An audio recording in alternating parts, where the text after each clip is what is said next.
మనకు breaking news అందుతోంది. DS ను ప్రభుత్వ సలహాదారుగా నియమించడంతో పాటు కేబినెట్ హోదా కూడా ఇవ్వడంపై కోర్టుకెక్కారు కాంగ్రెస్ ఎంపీ గుత్తా సుఖేందర్ రెడ్డి. కేబినెట్ హోదా రాజ్యాంగ విరుద్ధమంటూ హైకోర్టులో ఆయన పిటిషన్ వేశారు. దీంతో రేపు పిటిషన్ విచారణకు రానుంది. దీనికి సంబంధించి మరిన్ని డీటెయిల్స్ శివారెడ్డి నాటి తెలుసుకుందాం. శివారెడ్డి, పిటిషన్ ఎప్పుడు వేశారు, ఏమంటున్నారు అసలు గుత్తా సుఖేందర్ రెడ్డి? గతంలో కూడా ఈ కేబినెట్ ప్రభుత్వంలో ఉన్న సలహాదారులకు కానీ పార్లమెంటరీ సెక్రటరీలకు ఇద్దరికి కేబినెట్ హోదా ఇవ్వడం, ఈ పదవులు సంఖ్యకు లిమిట్ లేకుండా సలహాదారులను కానీ పార్లమెంటరీ సెక్రటరీలు నియమించడం పైన గతంలో కూడా సుఖేందర్ రెడ్డి కోర్టుకెక్కారు. అయితే తాజాగా నిన్న పిటిషన్ వేశారు. ఈ డి శ్రీనివాస్ కాంగ్రెస్ పార్టీ నుంచి టీఆర్ఎస్ డి శ్రీనివాస్ పార్లమెంటరీ సలహాదారుగా ప్రత్యేక సలహాదారుగా నియమించడంతో పాటు కేబినెట్ హోదా ఇవ్వడం పైన ఆయన అభ్యంతరం వ్యక్తం చేశారు. రాజ్యాంగ విరుద్ధం ఇది.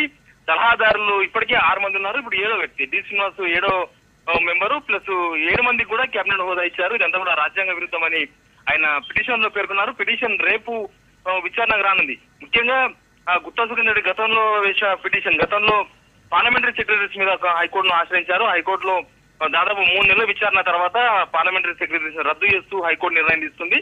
కానీ సలహాదారులకు కేబినెట్ విషయంపై ఇంకా కోర్టు హియరింగ్స్ నడుస్తూ ఉన్నాయి. రేపు కోర్టు హియరింగ్ ఉంది. రేపు కోర్టు హియరింగ్ ఉంది. కోర్టు హియరింగ్ లో ఈ ప్రభుత్వ సలహాదారులుగా నియమించిన ప్రభుత్వ సలహాదారులకు కేబినెట్ ఇవ్వడం పైన విచారణ జరగనుందా? మరి దీనిపై డిఎస్ ఎలా రియాక్ట్ అవుతున్నారు శివ? ఇప్పటికీ డి శ్రీనివాస్ కానీ మిగతా సలహాదారులు ఎవరు కూడా రెస్పాండ్ కాలేదు. అది కోర్టులో ప్రభుత్వం తరఫున ప్రభుత్వమే వాదిస్తుందని డి శ్రీనివాస్ తరఫున కొద్దిమంది ఆయన అనుచరులు చెప్తున్నారు. ఎందుకంటే ప్రభుత్వమే సలహాదారుగా నియమించింది, ప్రభుత్వమే కేబినెట్ హోదా ఇచ్చింది కాబట్టి ప్రభుత్వం చూసుకుంటుంది. ఇది వాళ్ళ లిమిట్ లో వాళ్ళ పరిధిలో లేని అంశంగా డి శ్రీనివాస్ సంబంధించిన క్యాంపు నుంచి వార్తలు వస్తున్నాయి. మొత్తంగా రేపు కోర్టులో ప్రభుత్వం ఏం చెప్పబోతుంది, డి శ్రీనివాస్ నియామకం పైన ప్రభుత్వం ఇచ్చే సమాధానం ఏంటి అనే దానిపైనే కోర్టు కూడా నిర్ణయం తీసుకునే అవకాశం కనిపిస్తుంది. వాళ్ళు సంతృప్తికరంగా ఇవ్వగలిగితే డి శ్రీనివాస్ తో పాటు మిగతా వాళ్ళందరూ కూడా సలహాదారులుగా ఉంటారు. వాళ్ళకి కేబినెట్ హోదా కొనసాగే అవకాశం ఉంది.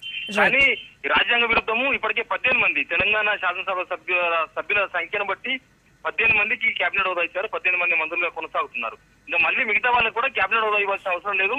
కేవలం రాజకీయంగా కొద్ది మందిని కాపాడుకోవడానికి, పార్టీ బలోపేతం చేసుకోవడానికి కేబినెట్ హోదాలను మిస్యూజ్ చేయదనేది గుత్తా సుఖేందర్ రెడ్డి పిటిషన్ లో ప్రధానంగా పేర్కొన్నారు.